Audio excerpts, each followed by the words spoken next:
जी news portal देख रहे सभी दर्शकों को मेरा बहुत बहुत नमस्कार। और आज है तारीख 11 और 12 है बुधवार। सबसे पहले तो आप सभी को धनतेरस की बहुत बहुत शुभकामनाएं।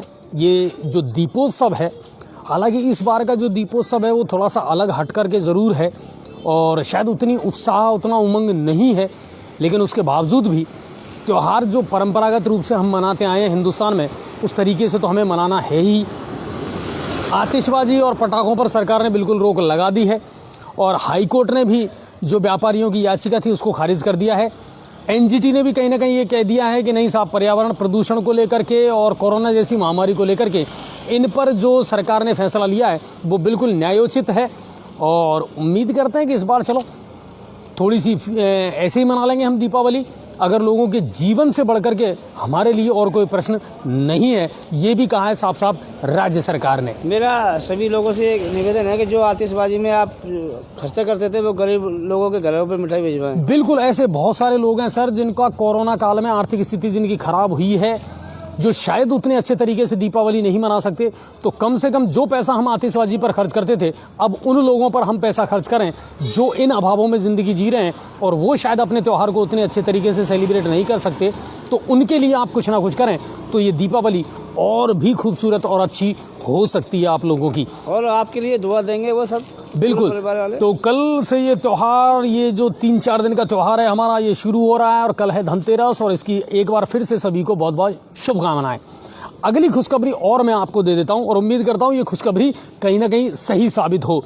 गुर्जर समाज का जो आंदोलन चल रहा था पिछले 10-12 दिनों से, आज उसका पटाक्षेप कहीं ना कहीं हो चुका है लगभग 99%, क्योंकि गुर्जर समाज के बीच में और सरकार के बीच में वार्ता हो चुकी है, सभी मांगों पर सहमति बन चुकी है और इसकी औपचारिक घोषणा जो है वो अब कुछ ही पल में होने वाली है। यानी कुल मिलाकर के ट्रैक खाली होने वाला है, ट्रेन फिर से दौड़ने वाली है और सबसे बड़ी समस्या जो थी इंटरनेट वाली, वो भी बहुत जल्दी अब शुरू होने वाली है। तो देर रात तक शुरू बिल्कुल बिल्कुल। तो मेरे ख्याल से आप लोगों को मुस्कुराने का एक बढ़िया मौका मिल गया और धनतेरस से पहले एक जो सबसे बड़ी खुशी थी वो मिल गई। अब दीपावली में कहीं ना कहीं 4 चांद आपकी में लग जाएंगे। लेकिन अजय जी, ये जो 10-12 दिन जो नेट बंद रहा, आखिरकार उसका भुगतान कौन करेगा? बिल्कुल, बहुत बढ़िया आपने सवाल पूछा पदम जी। और कल इसके लिए मैंने अपनी जो सिम है उस पर पोर्ट लिख करके और 1900 पर भेज दिया था। आज मेरे पास जियो से फ़ोन आया कि सर आप क्यों बदलना चाहते हैं, तो मैंने उनसे कहा कि सर मैं इसलिए बदलना चाहता हूं कि 12 दिन से या 10 दिन से मेरा जो नेट बंद था वो आपको मुझे एक्स्ट्रा देना ही पड़ेगा, क्योंकि मैंने रिचार्ज 28 दिन का करवाया था। अगर 18 दिन की मुझे सुविधा मिल रही है तो या तो आप मुझे मेरा पैसा वापस करिए या मुझे मेरा डाटा पूरा 28 दिन का दीजिए। सरकार ने अगर इस फैसले को किया है तो इसमें मेरी कोई गलती नहीं है और मैं सभी उपभोक्ताओं से कहना चाहता हूं, बिल्कुल सख्त हो जाइए इस मामले में, बिल्कुल सख्त हो जाइए और पोर्ट का मैसेज डाल दीजिए कंपनी को और सीधा सीधा कह दीजिए अगर आप हमको इन दिनों का एक्स्ट्रा डाटा देते हैं तो हम आपको यूज़ करेंगे, वरना हम दूसरी कंपनी में चले जाएंगे। मैं बता रहा हूं आपको, जीत आप ही की होगी, क्योंकि बिल्कुल, क्योंकि हक की लड़ाई हमें लड़नी है सर। चाहे बिजली विभाग हो, नल विभाग हो, चाहे कोई सा भी डिपार्टमेंट हो, ये हमें बेवकूफ़ नहीं बना सकते। 30 और 31 का महीना होता है, ये पता नहीं कौन सा 28 दिन का महीना निकालते हैं। जितनी भी कंपनियां हैं वो 28 दिन का रिचार्ज देती हैं हमको, 28 दिन का ही डाटा प्लान देती हैं। ऐसा क्यों? 30 दिन का या 31 दिन का क्यों नहीं देती हमको? सरकार ने निर्देश दिया, पैसा 30 दिन का लेते हैं। हाँ बिल्कुल, और सरकार ने निर्देश दिया कि साहब 29 तारीख से नेट की सुविधाएं बंद है हमारे यहाँ, तो 29 तारीख से और अब तक का जो खामियाजा है वो कौन भुगतेगा? क्यों भुगतेगा? उपभोक्ता साहब। तो बिल्कुल मेरा आप सभी दर्शकों से ये कहना है साहब कि जितने दिन से नेट बंद रहा है उतने दिन का नेट लेने का अधिकार हमको है, क्योंकि उसका पैसा ऑलरेडी हम कंपनी को दे चुके हैं। और हमारा सरकार की जो प्रतिनिधि है उनसे भी निवेदन है इसका मसला को बिल्कुल, दूरसंचार कंपनियां जो हैं, सूचना और प्रसारण मंत्रालय जो है, उससे मेरा निवेदन है। अच्छा, एक चीज़ और पदम जी, आपने भी नोटिस किया होगा इन दिनों कॉल ड्रॉप की घटना जो है ना वो सबसे ज़्यादा हुई है सर। एक बार में तो आप बात कर ही नहीं सकते हैं किसी से भी, या तो आपके पास आवाज़ नहीं आएगी या आपका फ़ोन कनेक्ट ही नहीं होगा। ये मामले भी चल रहे हैं। लगातार कंपनियां जो हैं वो अपना डाटा प्लान महंगा करती जा रही हैं, लेकिन उपभोक्ताओं को सुविधाएं नहीं मिल पा रही हैं। जब 4G की स्पीड की हम बात करते हैं ना, तब जाकर के 3G की मिलती है, यानी कि 5G आएगा ना तब जाकर के 4G की स्पीड मिलेगी। तो सर उपभोक्ताओं का जो पैसा है ना वो फालतू का नहीं है। जो पैसा जिस चीज़ के लिए दिया जा रहा है उसका उपभोग, उसका उपयोग कस्टमर करना चाहिए। अगर नहीं करता है कस्टमर तो सीधी सी बात यह है कि वो सुविधा उसको मिलनी चाहिए। तो इन चीज़ों का बड़ा तगड़ा इशू है साहब, और मेरी सभी उपभोक्ताओं से निवेदन है कि प्लीज़ आप इसको ज़रूर करें। चलिए अब बढ़ते हैं आज की दिन भर की तमाम अपडेट पर, और सबसे बड़ी अपडेट तो यही है साहब कि बहुत जल्दी आप लोगों को खुशखबरी मिलने वाली है, और मैंने दे भी दी है कि गुर्जर आरक्षण आंदोलन का आज कहीं ना कहीं पटाक्षेप हो जाएगा। ये कहानी अपने इब्तिदार को पहुंचेगी, क्योंकि आज सुबह जब बैंसला जी और उनके पुत्र विजय बैंसला बयाना से रवाना हुए थे सरकार से बातचीत करने के लिए जयपुर, तभी बैंसला ने ये कह दिया था कि इस बार की दीपावली कहीं ना कहीं लोग खुश होकर के मना सकते हैं, और सकारात्मक रुख था कर्नल बैंसला का। और लगभग 6.5 घंटे से ज़्यादा ये वार्तालाप चली है साहब। सरकार की तरफ से बीडी कल्ला है, श्रम मंत्री जो हैं टीकाराम जूली हैं वो शामिल थे, और 6 मांगों में से 5 मांगों पर तो बहुत पहले ही सहमति बन गई थी, लेकिन जो बैकलॉग में भर्ती वाला मामला था उस पर पेच फंसा रहा, उस पर बहुत लंबी मंथन हुआ है, और उस मंथन के बाद में कुछ ना कुछ रिजल्ट निकला है, और अब औपचारिक घोषणा होना बाकी है कि गुर्जर आंदोलन जो है वो समाप्त कर दिया जाएगा। दूसरा इसका जो घटनाक्रम है वो ये रहा कि इस आंदोलन के चलते आज बहुत सी जगह से हमारे पास में ये खबरें आई हैं कि जगह जगह सड़कों को जाम कर दिया गया था। पीलूपुरा जो रेलवे ट्रैक है वो अभी भी जाम था, लेकिन उम्मीद करते हैं अब जल्द से जल्द ये खुल जाएगा। अब बढ़ते हैं अगली खबर की तरफ, और अगली खबर जो है वो ये है कि 12 और 13 नवंबर की मध्यरात्रि तक नेट चालू हो गया। नेट चालू हो गया। कब चालू हो रहा है ये पूछा है। बिल्कुल वही है कि अब बहुत जल्दी चालू हो जाएगा सर, मैं कह रहा हूँ आपसे, क्योंकि सहमति बन चुकी है और बहुत जल्दी नेट चालू हो जाएगा। 12 और 13 नवंबर की मध्यरात्रि आंसर की डाल दी जाएगी। कांस्टेबल भर्ती परीक्षा जो हुई है 17 लाख से ज़्यादा अभ्यर्थी उसमें बैठे थे, और उनकी आंसर की जो है वो 12 और 13 नवंबर की मध्यरात्रि डाल दी जाएगी। और इसके अलावा जिनको भी कोई आपत्ति है वो ऑनलाइन अपनी आपत्ति दर्ज करवा सकते हैं 72 घंटों के अंदर अंदर। ये आज राज्य स्तर की बड़ी खबरें थी। अब चलते हैं हम भरतपुर जिले की तरफ। भरतपुर से क्या कुछ खबरें हैं, तो भरतपुर जिले के गुलपाड़ा में गौ तस्करों के खिलाफ आज पुलिस ने बड़ी कार्रवाई की है, और इस दौरान फायरिंग भी हुई है। गौ तस्करों के द्वारा पुलिस पर फायरिंग भी की गई, और इस मुठभेड़ में पुलिस ने 3 गाड़ियों को पकड़ा है और 26 गौवंशों को मुक्त करवाया गया है। आपको ध्यान होगा जी न्यूज़ पोर्टल लगातार ये खबरें बता रहा था कि अब भरतपुर में गौ तस्करी का नया जो तरीका वो ढूंढ निकाला है गौ तस्करों ने।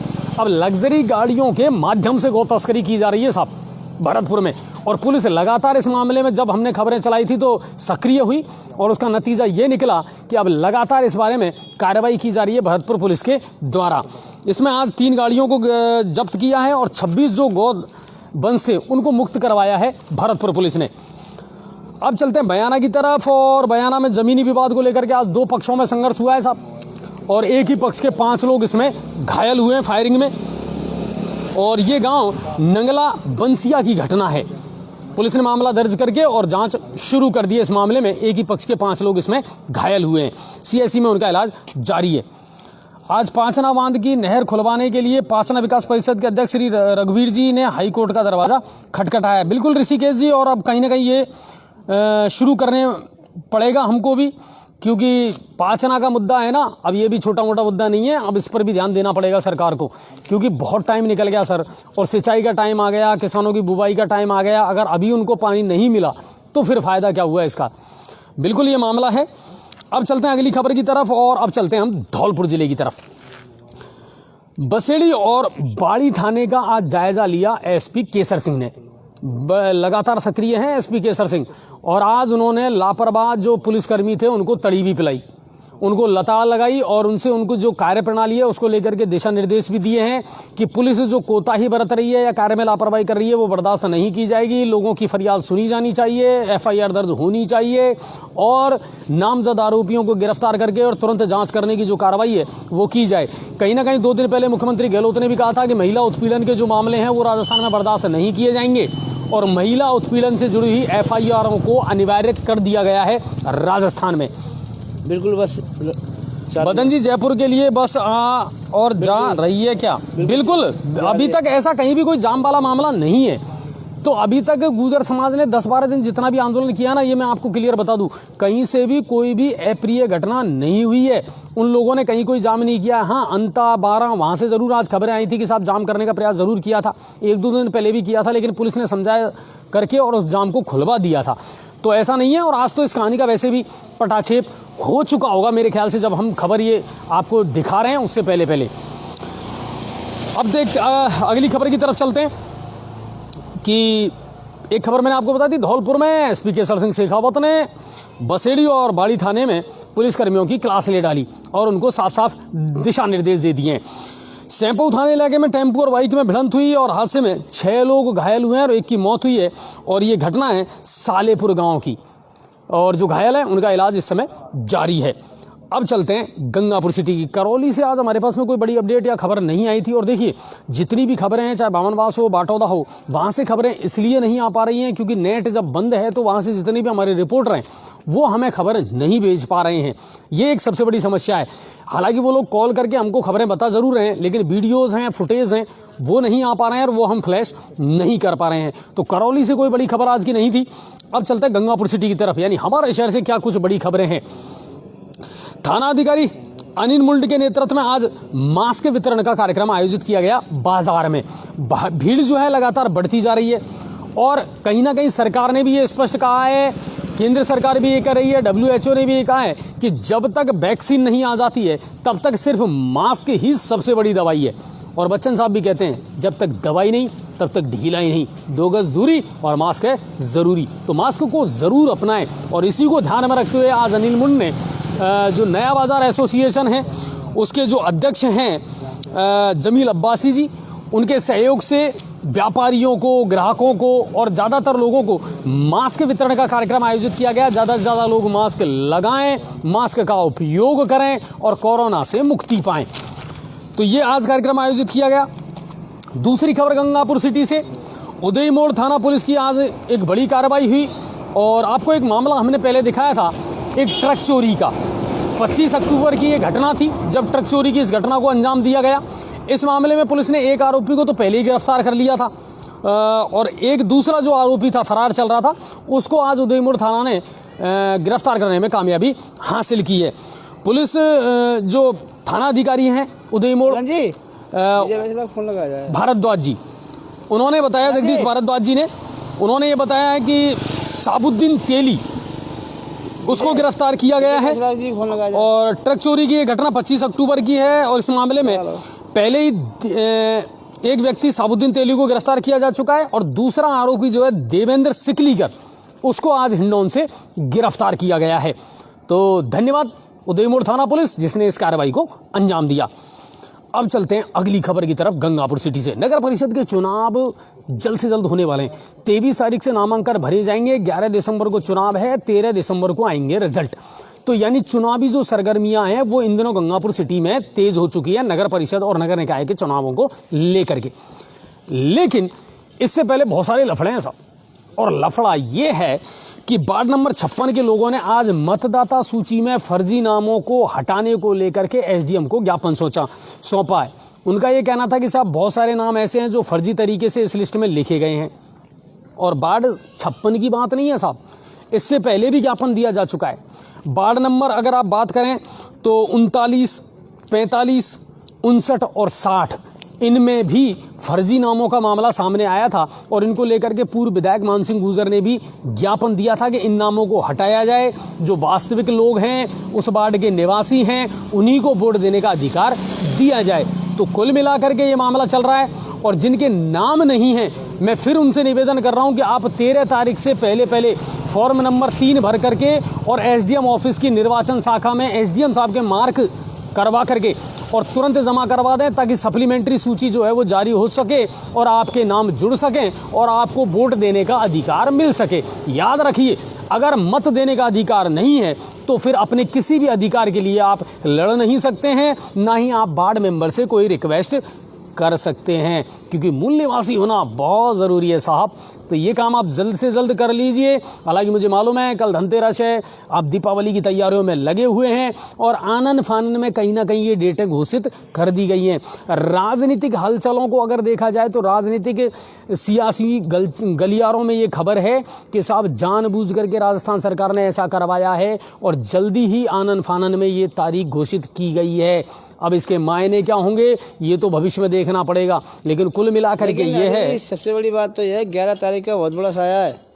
नहीं, साए भी हैं, शादियां बहुत ज्यादा हैं, दीपावली का त्योहार है। लोगों को कहीं ना कहीं ये उम्मीद थी कि शायद जनवरी में ये चुनाव होंगे, लेकिन आनन फानन में एक डिसीजन ले लिया और जहां जिला परिषद के चुनाव नहीं थे वहां पर निर्वाचन आयोग नगर निकायों के चुनाव करवाने जा रहा है। तो कुल मिलाकर के अब डेट घोषित हो गई है, तो सीधी सी बात है कि चुनावी सरगर्मियां भी अब शहर में तेजी से शुरू हो चुकी हैं।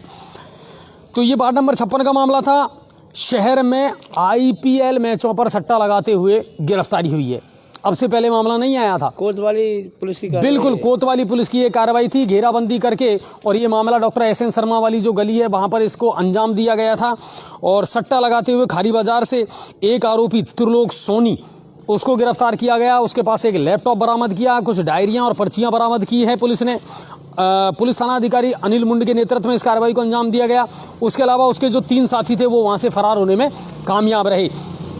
पुलिस के अनुसार ये लोग कल जो दिल्ली मुंबई का फाइनल था उस पर सट्टा लगा रहे थे और आरोपी ने अन्य लोगों के भी नाम बताए हैं, गोविंद प्रसाद, विक्की गुप्ता और लालू भैया। ये वो लोग हैं जो इस सट्टे के कारोबार से जुड़े हुए थे।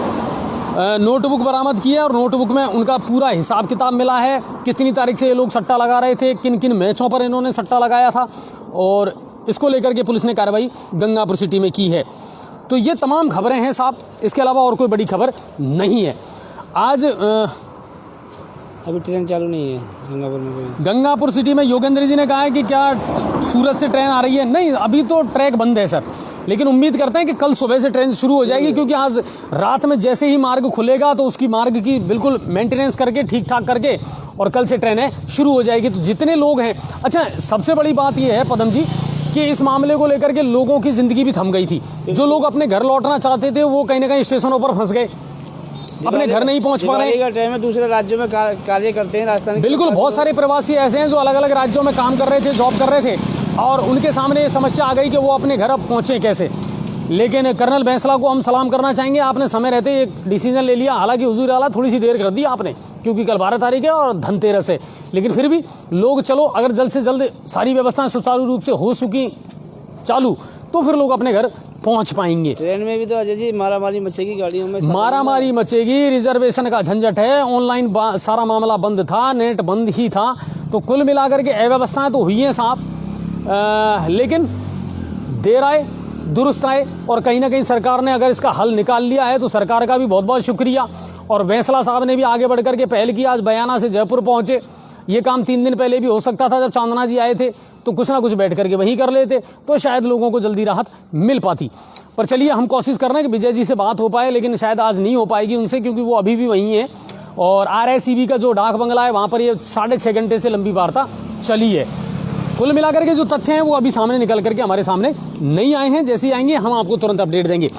ये तमाम आज की दिन भर की खबरें थी, और एक खबर जिसने सबसे ज़्यादा लोगों का ध्यान आकर्षित किया और वो खबर थी रिपब्लिक भारत के जो चीफ इन एडिटर हैं अर्नब गोस्वामी, उनको आज सुप्रीम कोर्ट से जमानत मिल चुकी है। पूरा हिंदुस्तान इस पर नजर गड़ाए बैठा था कि इस मामले में क्या होने वाला है, और विप्र सेना राजस्थान ने इस मुद्दे को बहुत तेजी से रिपब्लिक भारत पर उठाया था। उसके जितने भी कार्यकर्ता थे इस मामले को लेकर के बहुत सक्रिय थे, और आज उन्हीं में से एक मेरे साथ हैं मिस्टर अखिल द्विवेदी। अखिल सर, आप आइए और मुझे ज्वाइन कीजिए। सबसे पहले तो जी न्यूज़ पोर्टल पर आपका स्वागत है। और अखिल जी वैसे भी व्यक्तिगत रूप से जी न्यूज़ पोर्टल से जुड़े हुए हैं और लगातार हमारे काम को देख रहे हैं। अखिल सर, इस मुद्दे को विप्र सेना ने, सबसे पहले तो मैं यही पूछना चाहूँगा, इतने बड़े लेवल पर उठाया क्यों? एक्चुअली क्या है कि आप सभी को मैं बताना चाहता हूं कि जिस प्रकार लोकतंत्र के चौथे स्तंभ मीडिया के प्रतिनिधि अर्नब जी गोस्वामी, जो कि रिपब्लिक भारत के संस्थापक एवं चीफ एडिटर हैं, उनके साथ जो ये दुर्व्यवहार महाराष्ट्र सरकार एवं महाराष्ट्र पुलिस द्वारा जो किया गया था, ये बहुत ही विरोधी था और गलत था। और विप्र सेना सदैव ब्राह्मण हित में कार्य करती है, और इस मुद्दे को मेनली विप्र सेना द्वारा तो इसीलिए उठाया गया क्योंकि अर्णब गोस्वामी जी स्वयं भी एक ब्राह्मण हैं और सदैव ब्राह्मण हित के लिए विप्र सेना काम करती है, इसलिए उन्होंने ब्राह्मण की रक्षा हेतु इस मुद्दे को इतने बड़े रूप में उठाया। अच्छा, आपको लगता है कहीं ना कहीं कि उद्धव सरकार का ये फैसला वाकई में गलत था? आप किसी की जो एक्सप्रेस करने की जो लिबर्टी है, आज़ादी है, उसको दबाने का प्रयास किया गया? हो सकता है। इसके पीछे क्या कारण है, मैं आपको एक चीज़ बताना चाहूँगा कि चाहे उसका वो केस कुछ भी हो, चाहे वो 3 साल पहले क्या केस था, किस केस के आधार पर उन्हें गिरफ्तारी की गई, वो सभी वाकिफ़ हैं उस केस से, मैं आपका ज़्यादा समय नहीं लूँगा उसको बताकर। लेकिन उनको उस तरीके से प्रताड़ना देना, उनको उस तरीके की गिरफ्तारी, उसको केस को वापस से रीओपन कराना, ये एक ये बदले की भावना प्रकट करना ये जायज़ नहीं था। और इसको अगर इस प्रकार उन्होंने किया है, और तो और सबसे बड़ी बात आपको बताएं कि किस प्रकार से कितनी बड़ी प्लानिंग है कि क्या अर्णब गोस्वामी जी क्या टेररिस्ट हैं कि जो उन्हें तलोजा जेल के अंदर जब ऐसे आतंकवादी अब्दुल सलीम जैसे जो इतने बड़े बड़े आतंकवादी जो टेररिस्ट हैं उनके साथ रखा गया। ये तो चलो रिहा हो गए, कल को ये प्री प्लानिंग था, अगर मुद्दा इतने तेज नहीं उठता, अगर जंतर मंतर पे विप्र सेना मालवीय नगर जयपुर में अगर इसका इस तरीके से पूरे प्रदेश भर में अगर इसका विरोध नहीं करती, इसको अगर आगे इतना बड़ा मुद्दा नहीं बनता, तो शायद हो सकता था कल को हमें ये खबर सुनने को मिलती कि किसी आतंकवादी की मुठभेड़ के अंदर उनके साथ गलत हो गया या वो नहीं रहे हमारे। बिल्कुल। और अखिल कहीं ना कहीं है ना, देखो इसका आशंका भी व्यक्त की गई थी कि साहब पुलिस टॉर्चर मुझे कर रही है, मेंटली और फिजिकली उनको टॉर्चर किया गया है। दूसरी बात, शिवसेना को, हिंदुस्तान के और बिहार के लोगों ने इसका जवाब भी दिया है। नहीं, बिल्कुल बिल्कुल। बिहार में जब चुनाव लड़ी ना, कितने विधायक बने हैं। हाँ बिल्कुल। और कहीं ना कहीं देखिए, मेरे ख्याल से उद्धव को राजनीति का अनुभव नहीं है। अब से पहले वो किंग मेकर की भूमिका निभाते हैं और पहली बार उन्होंने डायरेक्टली इन्वॉल्वमेंट उनका रहा है पॉलिटिक्स में। तो ये जो तरीका था ये कहीं ना कहीं गलत था। क्या होता है साहब की तड़पन तो होती है कि जिस प्रकार कंगना रनौत वाला मामला रहा और जिस प्रकार अनेकों ऐसे मुद्दे रहे जो अर्णब जी ने खुलकर के विरोध में लेके आए, महाराष्ट्र सरकार के खुल के विरोध में, तो एक बदले की भावना जागृत होती है। उस बदले की भावना को लेकर उन्होंने सोचा कि किस प्रकार ये बदला लिया जाए। तो इसको कितना गलत तरीके से उन्होंने उसका प्रमाणित किया गया, उसको कितना गलत तरीके से उसको सामने लाया गया कि उन्होंने कैसे करके क्या ना वो 3 साल पुराने केस को पुनः खुलवा कर और उसके अंदर ऐसी कार्रवाई करवा कर ये सब प्री प्लानिंग, 4 दिन की छुट्टी पड़ जाना, बीच में 8 दिन का कुल संघर्ष, 8 दिन तक जेल में रखना और उसके बाद उनके साथ फिजिकल असॉल्ट करना। घर के अंदर से आप देख सकते हैं, वीडियो वायरल हो रहे हैं कि किस प्रकार उनका जबरदस्ती खींच कर ले जाना। क्या ये लोकतंत्र के चौथे स्तंभ इस मीडिया के प्रतिनिधि के साथ ये बात जायज है? जो जनता की आवाज़, जो जन समूह के लिए हमेशा आगे रहता है, ऐसा व्यक्ति जो जनता के लिए हर सुख दुख के लिए लड़ता है, ऐसे व्यक्ति के साथ अगर ये ऐसे कर रहे हैं, एक लोकतंत्र के चौथे स्तंभ के प्रतिनिधि के साथ अगर ये ऐसे कर रहे हैं, तो कल कोई आम आदमी के साथ क्या करेंगे? वो फौज का बेटा है जी। नहीं बिल्कुल, उनका जो परिवार है वो राष्ट्रीयता में और इनमें चीज़ों में इन्वॉल्व रहा है। आज तक 25 साल के करियर में उनके दामन पर कोई दाग नहीं था जी। फिर ऐसा क्या करना पड़ा? तो कहीं ना कहीं आपको लगता है कि कहीं ना कहीं एक सोची समझी साजिश थी उद्धव सरकार की? जी बिल्कुल, ये सोची समझी साजिश थी। ये तो व्यक्ति जानता है, इसका मेरे को व्याख्यान देने की आवश्यकता नहीं है। लेकिन ये चाहे कुछ भी था, मैं ये जानता हूं कि लोकतंत्र के चौथे स्तंभ के प्रतिनिधि के साथ इस प्रकार का व्यवहार करना बिल्कुल नाजायज़ है, बिल्कुल गलत है। इसकी मैं घोर निंदा करता हूं। और आज मुझे बड़ी खुशी है कि हमारे कठोर प्रयासों से आज वो पुनः इस कड़े 8 दिन के संघर्ष के बाद पुनः वापस लौटे हैं।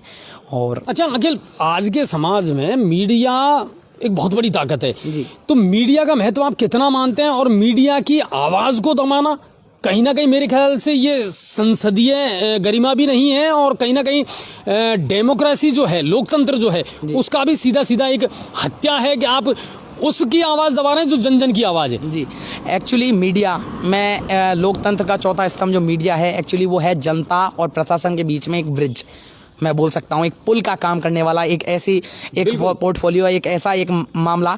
और उसके साथ वो क्या करता है, कभी भी मीडिया गलत हो चाहे सही हो, लेकिन वो होता जनता के हित का कार्य है, उसको वो प्रशासन तक पहुंचाता है। और अगर ऐसा वो कर रहा है, अगर वो जनता की आवाज़ उठा रहा है, तो क्या ये गलत है? और अगर ये इस तरीके की आप अगर किसी के मन की इतनी भावना, उसकी भावना को ठेस पहुंचाने के लिए आप उसके साथ इस तरीके का दुर्व्यवहार करेंगे, ये तो मैं धन्यवाद देना चाहूँगा विप्र सेना प्रमुख सुनील जी तिवारी जी का। जी उन्होंने इस मुद्दे को राष्ट्रीय स्तर तक उठाया और इस मुद्दे के तहत उन्होंने ये तक बोल दिया कि हम तालोजा जेल तक भी जाएंगे और उसके बाहर भी धरना प्रदर्शन देंगे। जी से बात हो सकती है? मैं प्रयास कर सकता हूँ, एक बार कह नहीं सकता क्योंकि वैसे में अपॉइंटमेंट लेना पड़ेगा उनसे। कल हो सकेगा तो कल अपन कराएंगे, नहीं तो अभी प्रयास कर लेंगे एक बार। हिंदुस्तान में पहले शिवसेना कहीं से भी अपने विधायक और ये पार्षदों के चुनाव भी लड़ाया करती थी। अब हिंदुस्तान शिवसेना तक, महाराष्ट्र तक ही सीमित रह गई है। हाँ नहीं, बिल्कुल बिल्कुल। आप देखिए, आप जिन चीज़ों को, जिन उद्देश्यों को लेकर के राजनीति में उतरे हैं, कहीं ना कहीं आपको या तो अपनी सोच व्यापक रखनी पड़ेगी, और अगर आप सोच व्यापक नहीं रखोगे तो फिर लोग आज इतने अवेयर तो हैं कि आप क्षेत्रीय पार्टी बन करके रह जाओगे। बिल्कुल। आज आप देख सकते हैं किस प्रकार के शिवसेना, पहले जो उद्धव ठाकरे जी के परम पूजनीय पिताश्री आदरणीय बाला साहब जी ठाकरे साहब, मैं उनके लिए क्या महान व्यक्तित्व, ऐसे व्यक्ति जिनके लिए पूरा महाराष्ट्र, पूरा हिंदुस्तान जान देने को तैयार था। और इतना बड़ा, मैं कहना चाहूँगा कि इतनी ज़्यादा जनसंख्या में जब उनका पार्थिव शरीर जब जा रहा था देहांत में, तो सबसे ज़्यादा अधिकतम संख्या का उनके साथ अब तक का रिकॉर्ड बना। और कहाँ एक ऐसे है जिसके ऊपर भारत की जनता थूक रही है, उनके बेटे के ऊपर ऐसे कुकर्म, ऐसी हरकतें, ये जायज नहीं है साहब, ये बहुत गलत है। और इसका खुद जवाब देना पड़ेगा महाराष्ट्र सरकार को और उद्धव ठाकरे को, और कबूल करना पड़ेगा कि हाँ उन्होंने गलत किया। अच्छा जी, ऐसा तो नहीं है कि कांग्रेस सरकार में शामिल होकर अपने पैरों पे कुल्हाड़ी मार ली शिवसेना? नहीं, इस बात से बिल्कुल पदम जी मैं आपकी राय से इत्तेफाक रखता हूं, और कहीं ना कहीं उद्धव इस बात को सोच करके पछता तो रहे होंगे, लेकिन वही समस्या हो गई ना कि ना अब निगलते बनता और ना अब उगलते बनता, तो वही चीजें हैं। चलिए अखिल सर, बहुत बहुत धन्यवाद आपका, और उम्मीद करते हैं जब आपकी जरूरत होगी हम फिर से आपको लाइव लेंगे। चलिए, और कोशिश करिए कि सुनील जी से अगर हमारी बात हो जाए तो हम बात करेंगे। तो ये थे अखिल द्विवेदी, और आरएसएस से जुड़े हुए हैं और लगातार जो है वो इस तरह के मुद्दे उठाते आए हैं विप्र सेना के माध्यम से, तो बहुत बड़े मुद्दे हैं। अब बात करते हैं अगली खबरों की तरफ और अन्य अपडेटों की तरफ। 1 दिसंबर से गोविंद देव जी के जो मंदिर के पट हैं वो खुल जाएंगे।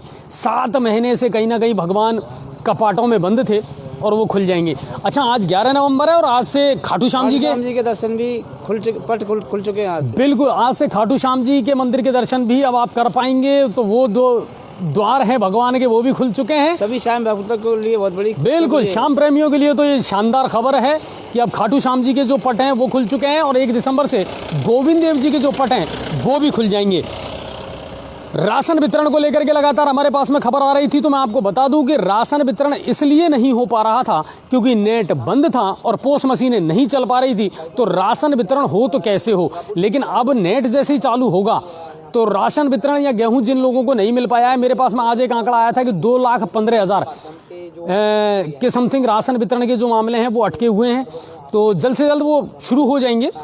तो नेट की वजह से ऐसा हुआ है। रोड लाइटों का मुद्दा पदम जी धीरे धीरे बंद होती जा रही है, बत्तियां गुल होती जा रही है गंगापुर की। 15 दिन से ऊपर हो चुके हैं। जो रोड लाइट के जो वर्कर हैं उन्होंने 15 दिन से हड़ताल कर रखी है। गंगापुर सिटी में नहीं, पूरे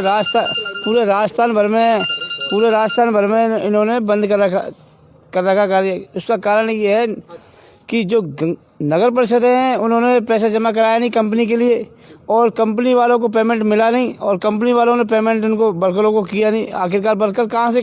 लेकिन पदम जी 12 महीने का ये त्यौहार है, लोग जैसे तैसे करके इस त्यौहार को मना रहे थे, तो आपको नहीं लगता कि ये बहुत बड़ी लापरवाही है? बिल्कुल, नगर परिषदों की पूरे राजस्थान भर में लापरवाही है। जो कंपनी है उनको पैसा जमा कराना चाहिए था जिससे वो वर्करों को पेमेंट कर सके।